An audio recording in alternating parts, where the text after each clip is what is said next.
Stay connected to the world around you. KPBS brings you trusted news, compelling stories, and in-depth reporting every day.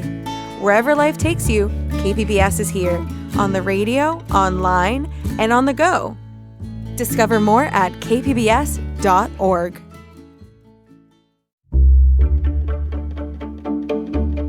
Good morning, I'm Lawrence K. Jackson. It's Monday, November 17th. Immigration lawyers are turning to a law the Founding Fathers established to protect against a king. More on that next, but first, the headlines.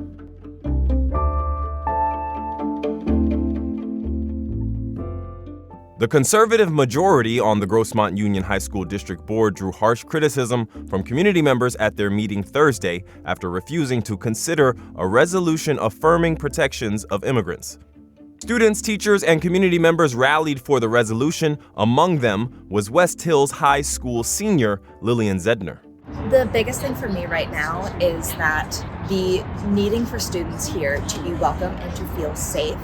And I don't feel like with the current mindset of a lot of the board members, that's something that can be done without a little bit of pressure. The resolution introduced by Trustee Chris Feit called for district-wide resources and training on immigrant rights. It also would have created a system for reporting ICE activity.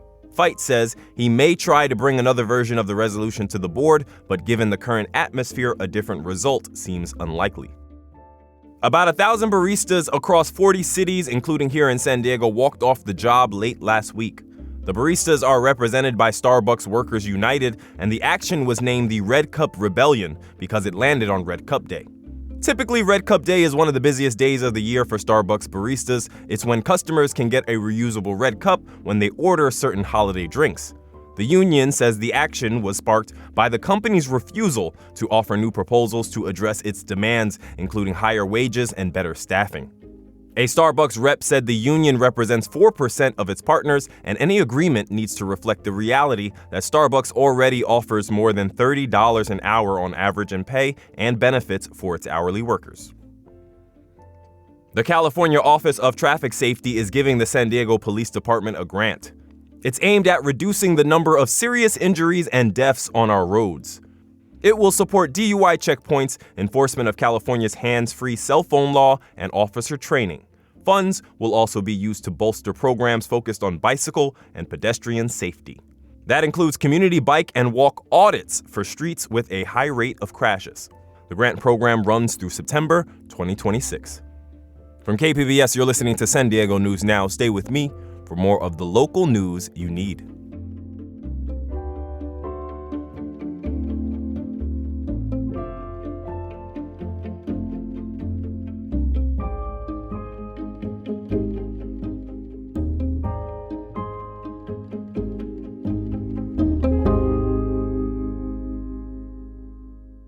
KPBS On Demand is supported by Paint Care, offering households and businesses in California more than 800 leftover paint drop-off sites for recycling. Quantities of 100-plus gallons of paint may qualify for a large volume pickup. Learn more at paintcare.org.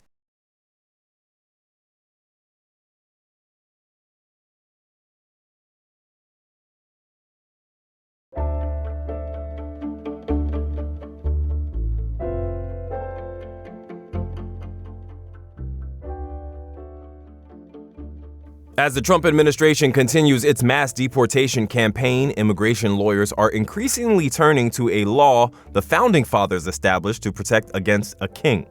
Reporter Gustavo Solis explains why the law's use has skyrocketed in recent months. Immigration detention centers across the country are already overcrowded, and the Trump administration remains intent on meeting its goal of arresting 3,000 people each day. People are sleeping on the floor, there isn't enough to eat.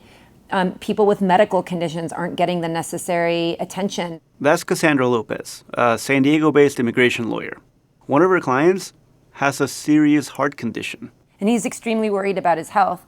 They don't put him on the low-salt, low-fat diet. These kinds of things that, if he were out of custody, he would be doing for himself or his partner would be taking care of him. Lawyers like Lopez say that the U.S. immigration system has never been easy to navigate. But now, something different is happening. People with no criminal records, who would normally be clear-cut cases for parole or bond, are getting denied. They say it's being done by design, part of a broader legal strategy aiming to boost deportation numbers. They're using detention to make it harder for people to fight their cases. And in recent months, lawyers have started to fight back with federal lawsuits that, before this year, were not really used in immigration cases. They're known as a writ of habeas corpus petition. Justin Brooks is a law professor at the University of San Diego. Habeas corpus means release the body in Latin. And the idea is when someone's being unconstitutionally held in prison or incarcerated in any kind of facility, there's a petition you file in order to get them released. And you're basically saying with habeas corpus, you are holding this person in prison in violation of the Constitution. Habeas corpus dates back to the Revolutionary period, when British troops conducted mass sweeps of people's homes without probable cause and threw people in jail without granting them hearings for their release. So our Constitution really reflects exactly what was going on in the colonies and the concerns that the Founding Fathers had about a new government having the same kinds of powers and not having restraints on them. Now, almost 250 years later, lawyers are using these petitions as a last-ditch effort to free their clients from immigration detention centers.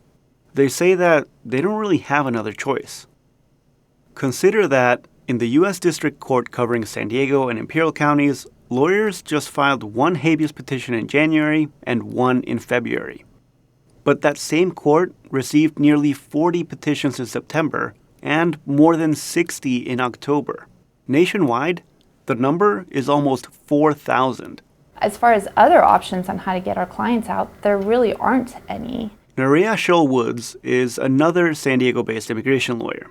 She has filed several habeas petitions. Even though the judge issued the bond, my client's family was about to go online and pay the bond, ICE can file this form to automatically stay the judge's order and prevent my client from being released. People who follow the immigration court system, including retired immigration judge Dana Marks, say that this is not normal. In 50 years, this has never occurred on this level. She says that this speaks to how the Trump administration has rewritten the rules of detention and made the system more unfair. It breaks my heart as a lawyer who believes in the rule of law, that the law is being trampled and ignored and distorted and abused. KPBS reached out to the U.S. Department of Justice with questions about the surge in habeas petitions and why they're being filed all of a sudden.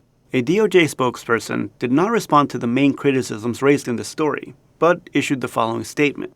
Quote, President Trump and the Department of Justice will continue to enforce the law as it is written to defend and protect the safety and security of the American people. Unquote. Gustavo Solis, KPBS News.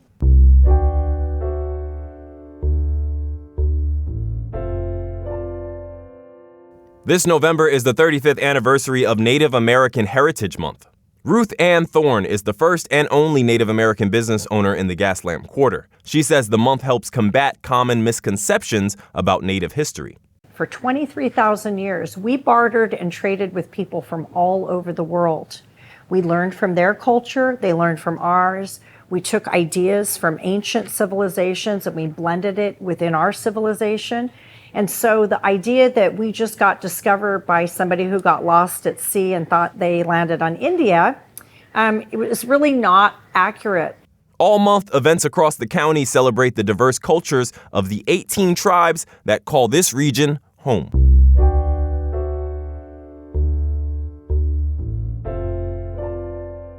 All right, SDNN listeners, today is yet another episode of the pod Behind the Package. Package is news slang for a news story. The premise for this segment is simple. Identify standout pieces and stories from my colleagues that spark, impact, inspiration, or some sense of feeling. Joining me this week regarding his package with the headline, From Housekeeping to Healthcare Professionals, UCSD Health fills vacancies via paid training program, is reporter Jacob Aere.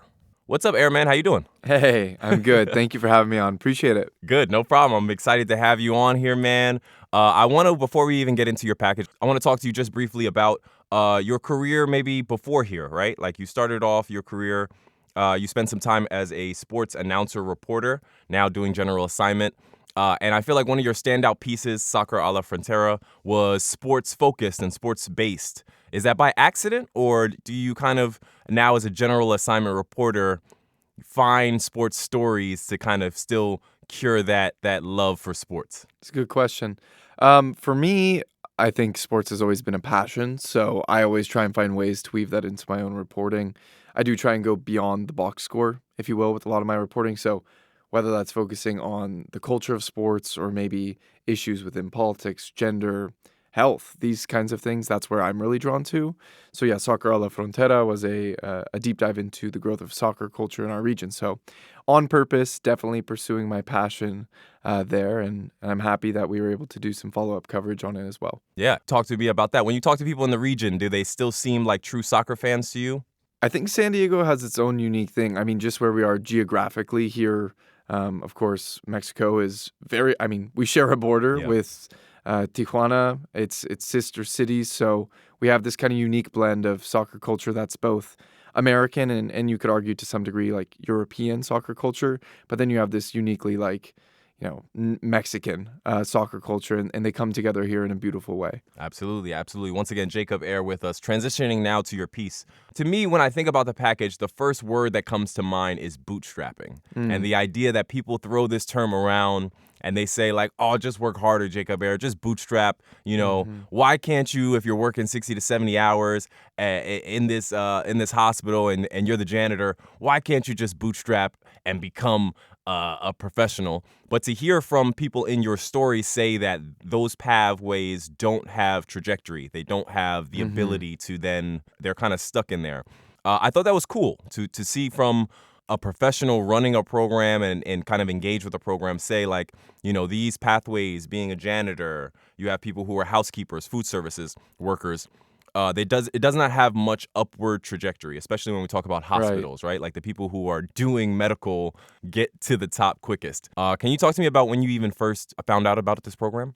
Yeah, so I actually found out about this program simply through an email that I received. I got a little bit of background on it, and it really piqued my curiosity. I mean, the thing that really stood out to me was the fact that folks who are traditionally maybe lower wage earners in roles like you said, housekeeping, janitors, there was a program that was actually paying them to potentially, move up the pay scale. So I had some back and forth. I had this vision. So, these are people, whether they're, immigrants or whether they're just your typical everyday San Diegan who maybe doesn't have a college degree, finding a pathway, partially through luck, because they had to have worked at UC San Diego Health.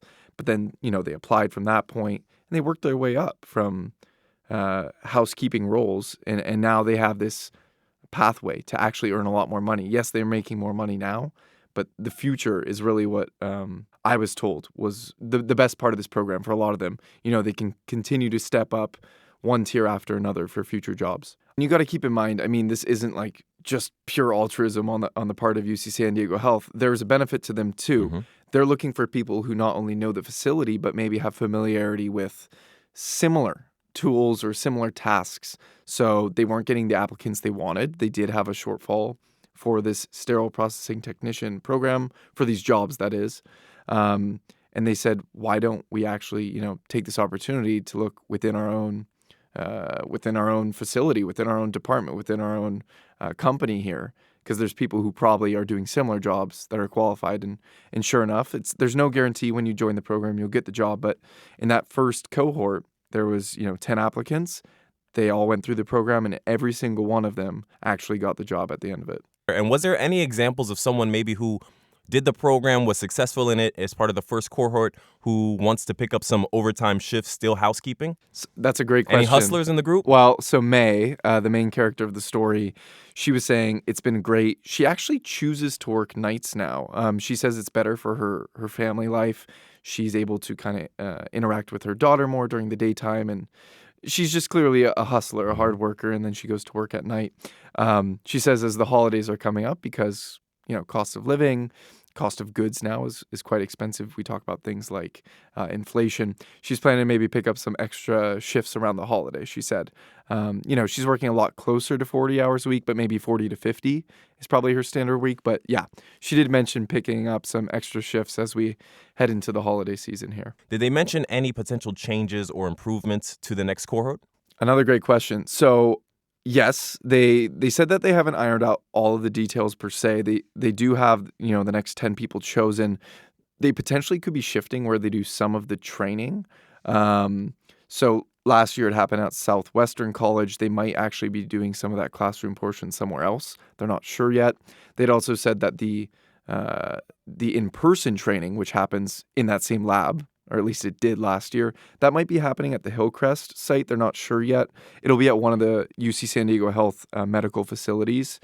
So some changes there. They've learned, of course, from their past experience, but it was largely successful. I mean, they did graduate all 10. Like I said, no guarantees. This next 10 applicants, they might not all get through, but they've made some tweaks along the way. But people are still getting paid in full, and that's the main thing. Got you. That's super important. And then maybe, people from the second cohort or third cohort would be trained by May. Maybe she'd be the one showing them. And she'd That's a become great manager. point. She'd be training the next person. That's a great point. For the future groups. Once again, this was Jacob Aere with us on SDNN's Pod Behind the Package. That is it for the podcast today. As always, you can find more San Diego news online at kpbs.org. I'm Lawrence K. Jackson. Thanks for listening and subscribing. By doing so, you are supporting public media, and I thank you for that. Have a great day.